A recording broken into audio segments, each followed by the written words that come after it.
What's up, everyone? What's going on? It's Lugo back again with Fat to Fit day 127. And today we had a primary deadlift day, nice pull day. I started off by doing 418 for a set of five, and it moved very well. I got decently hype before this set, and I just made it move, and it honestly moved a lot better than I thought it was gonna move because warm ups didn't feel the best. They didn't feel bad, but I was like, it's gonna move whatever. And then I got a little bit hyped before the set, and I just made sure it moved. And back downs are easy. This was like 355. There's like 161 and a half kilos. With back downs right now on deadlifts, they're pretty light. So I'm basically trying to like do cat training on my back downs, which is just compensatory acceleration, which is I'm doing my best to exert myself fully on this on these back downs and just like move them as fast as possible. And that's kind of how I've liked to do back downs for like deadlifts and even a little bit of squats, where it's just like I'm just trying to move this out of the hole as fast as possible. Um, just to make sure that back downs are more conducive to growth than just them just being super light. But I did four sets of five. Had a top set of five with the 14. And honestly, everything's right on track. Everything's where it needs to be. I'm on track to hit what I want to hit on deadlift. So I couldn't be happier with this session. To be honest, everything was really nice. Um, here's some. I decided to record some abs to show you I do them. The fucking little thing on the back was annoying me, so I just kicked it back a little bit.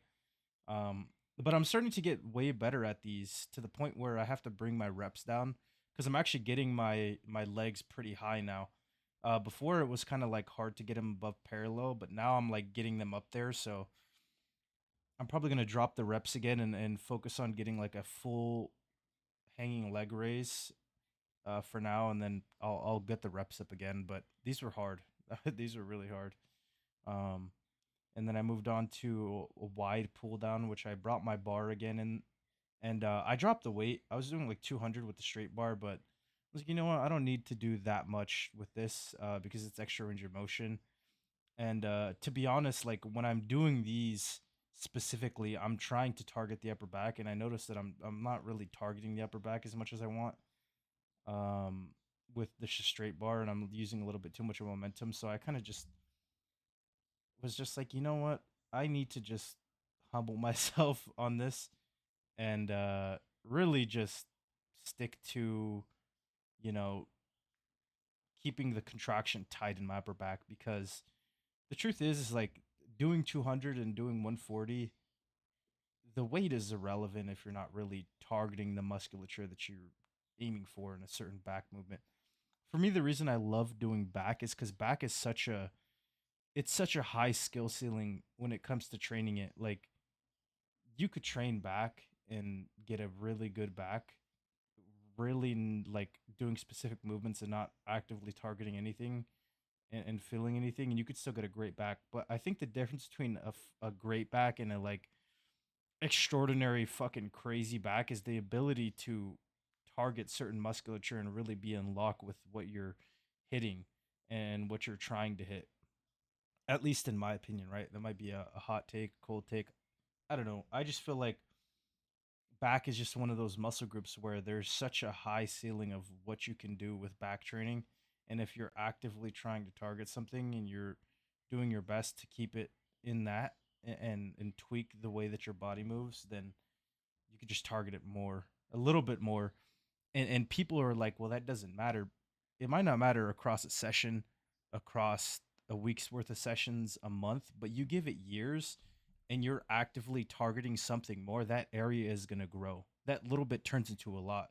That's what I always tell people is the small efforts that you put in are the most important because they're going to trickle over into the biggest changes in your life or in training. Well, I mean in training, but I I kind of just went over and in life in general, like the smallest changes are going to trickle over the years to be the biggest changes because you're just making small incremental changes, which is why I always tell people is if you want to do something, just do it, right? And I don't want to get into that too much because I'm going to become philosophical again. But I moved on to the Arsenal Strength chest supported row, and I felt really strong on these. I did 60 on my weight. I think I did like 9, 8, and 7. I really love this row. I feel like I'm just now finding out where I need to be on this and feeling really strong and getting really nice control on this machine, which is it's been a while coming because I've been using it for a while, and like the first time I've really felt pretty strong and like I'm in control of the movement here. I also didn't record biceps. There were just a lot of people already, like at 4:30, and I just didn't get around to it. I'll make sure to record the next session, but I did get a pretty gnarly bicep pump, which is I've been experimenting with lower reps on biceps, like as low as 5, all the way up to like maybe like 10, 8, or mostly like 8 on my single arm movements because I'm already getting so much activation from them. I was like, you know what? Maybe I should just try to go into the lower rep range instead of trying to drive myself into like the tens. And it felt good. Like I'm not gonna lie, I've never really trained that range or not range of motion, that low rep range of biceps, and it felt fucking great. Like I had a nasty pump still, and I think it's just because I'm activating so much muscle in my biceps, just keeping to the true to the form and making sure that I'm locked in and squeezing and you know going slow on the eccentric, and it just feels good, man. But uh feeling pretty confident about the look. Weight finally came down 275, hoping that I can hit like 273, maybe 274 tomorrow, and then we'll see where we go from there. But that's pretty much it for today. If you enjoyed the video, please consider leaving a like, comment, subscribe, and I'll see you tomorrow for day 128 and some leg training. Thanks for watching.